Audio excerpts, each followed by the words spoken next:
I think it's important that we look how we could always bring justice to the families of those that have been affected by the most horrific crime that can occur, and those are homicides.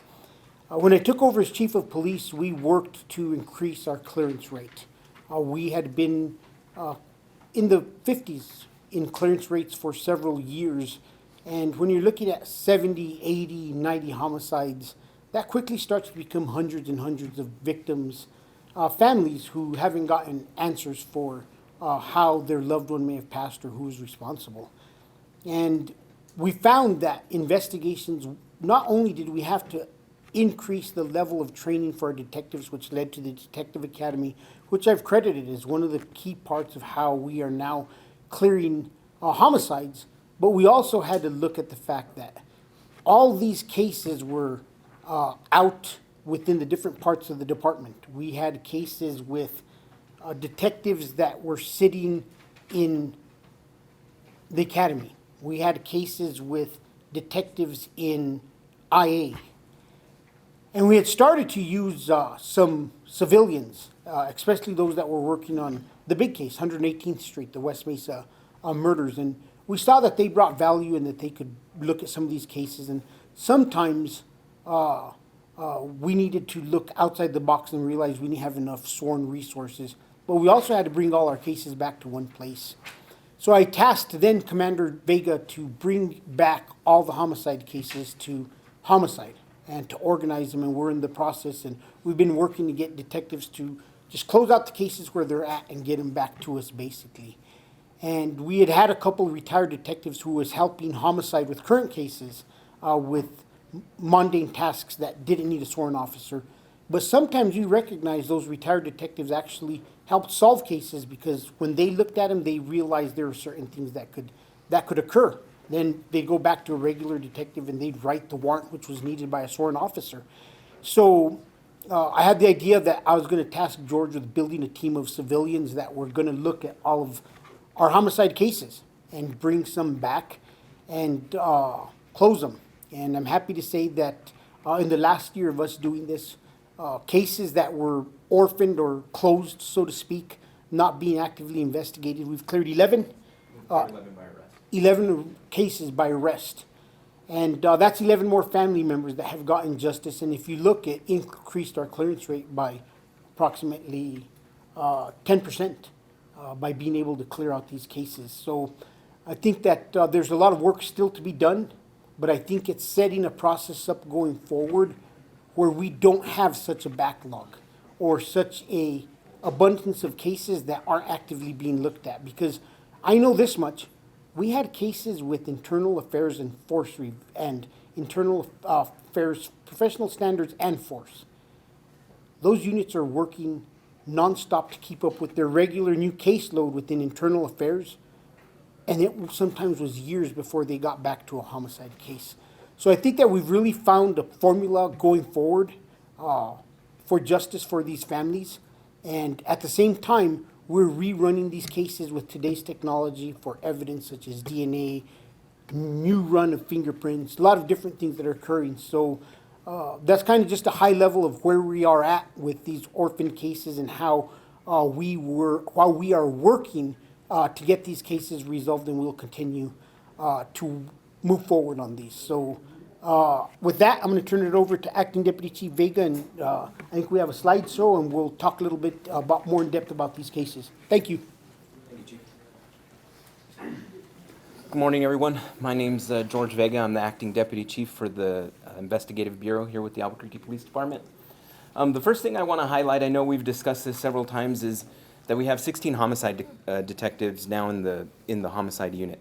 And I think that's important to note for the fact that that shows a big commitment on the Albuquerque Police Department side, chief side, to really bring more detectives into that unit. I know when I got hired on in 2022, we were somewhere around 9 detectives, and that was a lot of work for those detectives to be taking on with the amount of cases they were seeing, which led to them not be able to get to some of the departed and orphan cases that Chief discussed just a few minutes ago.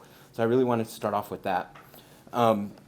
As was mentioned, bringing in civilian investigators was something that Chief approached me on when I arrived in 2022 and gave me the idea to bring other investigators in that had investigative experience to come in, that we could basically hit the ground running with them, to where we can hand them a case and that they can and start looking at those and tell us where we were at in the cases. I know Chief touched a little bit on the orphaned and the departed cases, but when you talk about those, you know, orphaned would be, say for instance, we got a detective that hit his or her 20-year mark, and they had X amount of cases. And at that point, that detective has reached their point of retirement. They leave the unit, and the cases at that point remained back in the division. But as I just discussed, we were around 9 detectives. So they were getting their influx of work, and now they had this load of work on them. So that's what the orphan looked like. When you talk about departed, Chief touched on it a little bit, how we had, there was a standing rule that, you know, in previous times, where the detectives would leave the unit, but they were required to keep the cases with them. And so they now have a new role in training academy or processing crime scenes, but they still carrying those cases, which left them little time to actually dig into the cases and look at them. So that's where the idea of these civilian homicide investigators came, to actually start giving them more manpower to that area. One of the things that we also did was what we call a homicide digital library now. One of the things that we looked at early on was that a lot of these cases were in paper files. They were in binders, and they were hard for us as the leadership to be able to look at some of these cases and actually be able to pick and choose priorities for them, to be able to see which ones have good leads here, which ones can we get to our homicide investigators now that we can get over to them to take a look at. So our homicide digital library has actually been a really good help. We've worked on digitizing a lot of our files. We are having our current detectives working more digital. We've gotten them with iPads to where we're no longer working on pen and paper, to where we can transfer this stuff right directly into our digital library here. I just want to touch a little bit on our civilian investigators that we did bring in. So basically, in about middle of 2022, we bring in 2 homicide investigators, so we could see how we can get this to work out for us and start pushing forward with it. We started getting a lot of success with it, and right now we have 6 investigators, and we have plans to add 2 more also as we continue to work on those. And you could see that we have investigator number 1 who's cleared out a total of 26 cases, and 7 arrests have been for investigator 1, which shows he's really making a lot of progress in that area. Some of the other numbers are as we're bringing in different investigators, and it takes some time to onboard them with some of the systems. You could see how the numbers fluctuate in that area. These are just some pictures of some of the offenders that were arrested, and I think I want to explain how our homicide investigators are used a little bit more. So they're not the ones that are writing the charging documents. They are civilians. They're civilians. They're not sworn police officers, but they are retired police officers that have experience in this area, investigative experience in this area. So when I explain that with them, they take on a case, and they start looking at the case, and they get it to the point to where they believe it's either ready for warrant, or it can be sent to cold case. There's no further things that need to be done. And then at that point, it gets transferred over to one of our sworn homicide detectives. They get briefed in on the case, and then they take it from there, or it gets moved to cold case. If there's more work that needs to be done, we also pass that off to our homicide detectives to work on that. One of the things that we're looking at working on with them, and we're working closely with the district attorney's office with it, is working on getting them to start working some of our cases that we're seeing that are in the justifiable category, to where they can grab onto those, to where our homicide detectives can continue to work on the homicide cases, and then these investigators can work on some of those justifiable cases. I wanted to bring Commander Hartsock up to discuss one of the cases up here, to just give you guys an idea exactly how we utilize our homicide investigators and see exactly how they're working.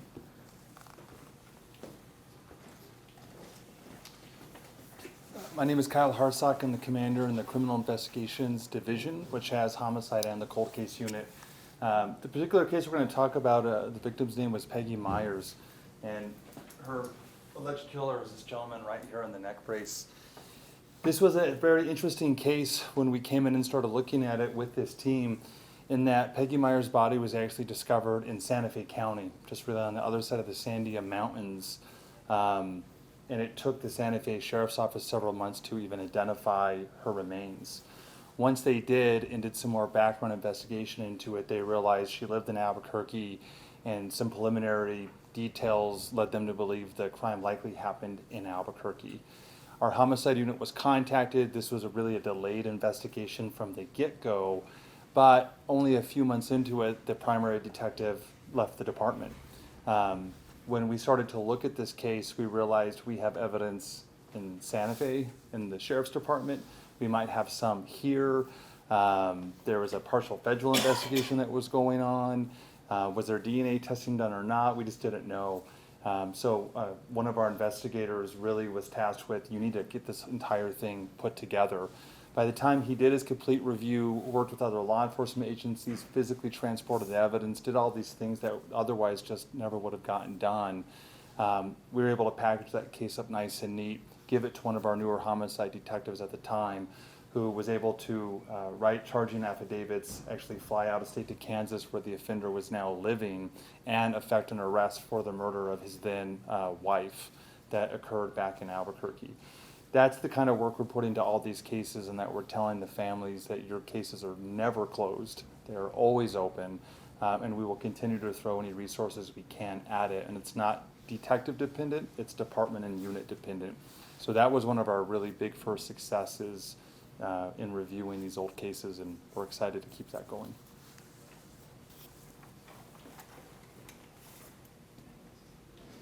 So these are just some of the numbers that we discussed. We got 67 cases reviewed by these investigators. 57 were completed in review, and then, like we discussed, 11 that led to an arrest. And so one of the things I think it's important for us to talk about is the path forward to make sure that we have a plan in place for these cases not to end up elsewhere on the department, or how do we have a plan in place to make sure that our homicide detectives are kept on task to where when they do decide to leave, we don't have a large amount of cases that they're leaving behind for us. And so this is something that we implemented, and there are homicide reviews, and we like to call these our accountability meetings.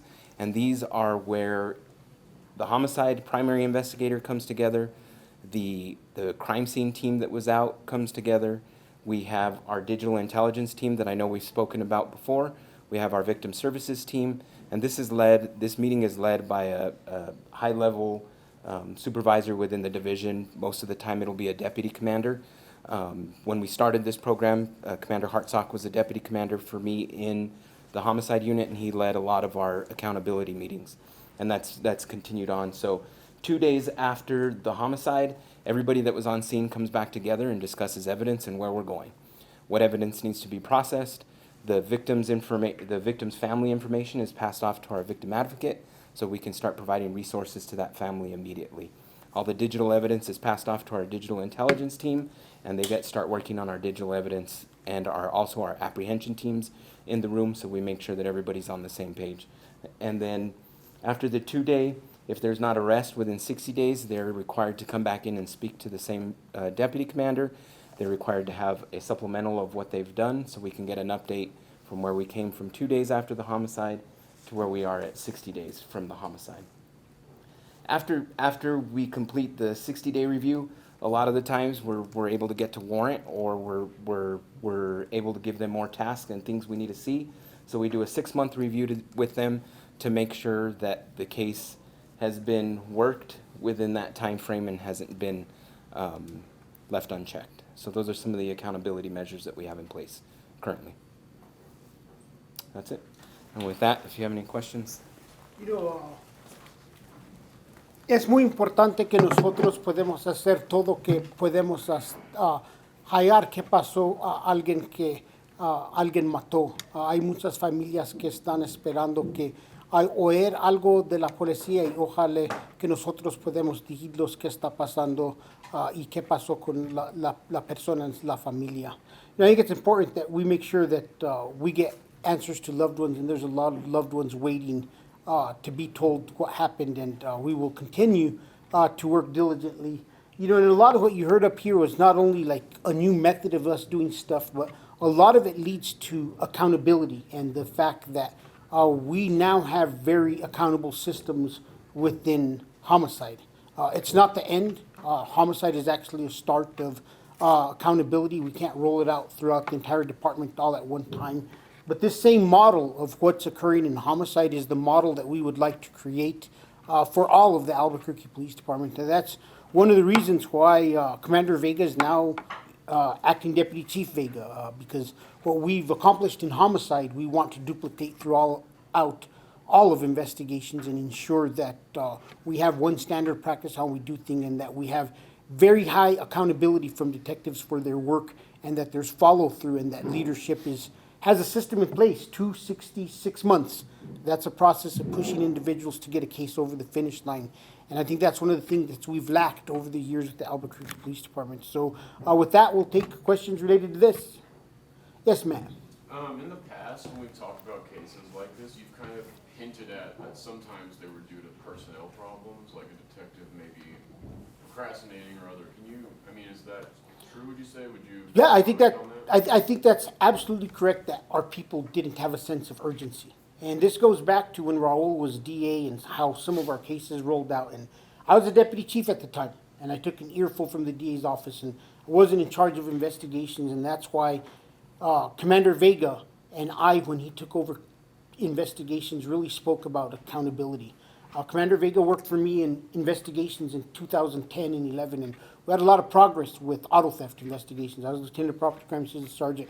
We brought in new programs, but we also found new ways to do stuff. At the time for us, getting one of our detectives who wasn't as proactive in the community and putting him in charge of all the APHIS cases was something different. And all of a sudden, every one person is taking all the APHIS cases instead of everybody else, and getting our most active and people who wanted to be out in the community looking for criminals on the streets into the streets. So that's kind of the same concept we've brought to homicide. And if you look, our auto theft unit that we built in 2010 and 11, that DNA of that unit and that proactiveness still exists today. We know that auto theft is one of our most successful units. We want to create that same culture within all of investigations so that they continue to flourish, and I think it will work for generations of law enforcement officers to come to the department. And I think this is what we're creating, is a platform in homicides where there's accountability and there is also pushing. And the theme I use the most is, there are great coaches that find ways to inspire, motivate, and push their people to do great things. And anybody who's been an athlete knows that sometimes your coach makes you upset, but he's making you upset to push you to do further and further and do better. And some of these processes they have in place with the reviews are just that. How do we push our people to do better and better and move faster? Was the Detective Academy, was that one of the biggest reasons for having that? Was this lack of urgency in these issues that you had with cases in the past, or was that attributed to something? Detective Academy had to do with the slew of missteps we were making. If you look back to when I took over as chief, we had just went through a tough time, and there's documented numerous misstepped investigations, whether it was we had the wrong person, we lost evidence, key things were lost in the court, and it's still a learning process. I mean, we recently had problems with Miranda. Like, just for some reason, things changed, and we had to quickly modify and change it. But the Detective Academy was because of missteps, and it was to better prepare our people. And for years, the Albuquerque Police Department had this idea that, we're going to create a program where people are slowly given classes and they can slowly develop themselves. It's career development, and they take a class here, a class there. It wasn't getting done. And to me, it was rip the Band-Aid off, put together a 2-week course at the time. Now it's 3 weeks class, and get everybody the training in one shot that they need, and do it twice a year. And it's been very successful. It was a new way of us thinking. It worked for us, and we'll continue to make those changes. There was a slide called Civilian Investigators Solved Cases. Just to clarify, so like with Investigator 1, it says 26 total cases solved, 7 arrests. What? like reviewed. Okay. They've like reviewed this many cases and those have led to that many arrests. So does that mean that there are still 14 outstanding cases that like they need to make arrests? Like investigator 2 still wants to make 14 more arrests? Well, no, not, as I said when we were closing out, not all of them are gonna lead to an arrest, right? Some of them are gonna have to go to our cold case unit, once they've identified, okay, we've gotten to the point where we've addressed all the leads possible that we have now, and then that's why we have a cold case unit. So then the case goes to the cold case unit, and then the cold case unit picks it up from there. And so some of that, after they review, that's where some of those things go. And we've even had some, correct me if I'm wrong, we've even had some that, you know, when they've reviewed that they've gone through it and we've realized, well, that was not a homicide, and you know, that one gets pushed off. But they're still reviewing those cases. Not all of them end up in arrest, though. And can you tell me too how many total orphaned cases there are? That number fluctuates Okay. because we get control of some go to cold case like Deputy Chief Vega said, and then sometimes a detective will lead and we'll get an influx of new cases. Sometimes there'll be nobody leaving and cases will start to dwindle down. So that number is always going to be in fluctuation. Are we talking like hundreds though? No, I think we're somewhere in the 60s right now. Somewhere. Yeah, and I think the best way to describe it is sometimes depending on where it fluctuates, and like say for instance, if we get and it's not always bad when these folks leave. Some of them get promoted, or they go on to another unit. If we get a big influx like that, you know, that number can definitely fluctuate closer to 100. But then what I want to make sure that we're telling everybody is that's why this team's here, because then they chip it back down for us. And then with the digital library that we have, we're able to prioritize what we're working on and then bring cases that we know need to come first. So there's a better system to deal with the influx and get the cases moving. Thank you. Can you confirm it? So it's just 6 investigators as of now, or are you planning on? There's 6 right now, and we're looking to add 2 more. So it'd bring us to a total of 8. And of course, we have our 16 homicide, we're at 16 now. That fluctuates time to time with personnel changes, we're at 16. Now with those sworn, will you be adding more as well, or? You know what, if the need comes up and we have to add more, with civilians, it's fairly easy for us because we use people on contracts. So if we need to add more at some point in time where we find other places we can use them, we surely will do that. Yes, Vin? Can I just get a copy? You guys gonna send a copy of this? or- Yes, they'll send a copy. Yes, ma'am. Of the 46 reviewed cases where there wasn't an arrest, can you say how many went to cold case? Probably, No. do you have that number with Off the you? top of our head right now. They'll get it to you. Matt Gilbert will get it to you. Okay, and how long has the digital library been live? We've been doing that, I mean, it really started at the same time, about 2 years ago. And it's just a way that makes it easier for a case to transfer from one detective to the other, because that was one of the real hurdles, is how to get it efficiently transferred so someone else could review it. Yes. Is there any other tech involved, like maybe involving fingerprinting or taking a second look at DNA, things like that? You know, and I'm hoping in the future we'll have a case that exactly shows how we've reviewed cases and we've found additional information where there was either fingerprint or DNA. And I think you did have one in the Midwest that we were working on. I don't know where that case is or if we were able to resolve it or stuff, but I know we've reran evidence and we've gotten DNA hits. And Well, and not only that, there's been a case, I could give you just a quick example, where the homicide investigator takes a look at it through their experience. This particular homicide investigator was ATF task force officer with the Albuquerque Police Department, and was able to look at some of the NIBIN leads that we had there, was able to give some things another look, and helped the overall investigation come together. Is it a requirement of these investigators to have prior law enforcement experience? yes, I think all of them are former retired APD. Okay, so it's not like the other civilian investigators? No, it's not like we're trying to train somebody. Yeah. I think we have seasoned people who are out there that are willing to come back. And how much are they paid? I don't know. How much are they paid? Huh? They're Oh, contracted. You could get us that number? Yeah, go over get that number. Write it down. Okay. I'm good at the numbers, but you guys are killing me there. Anything else?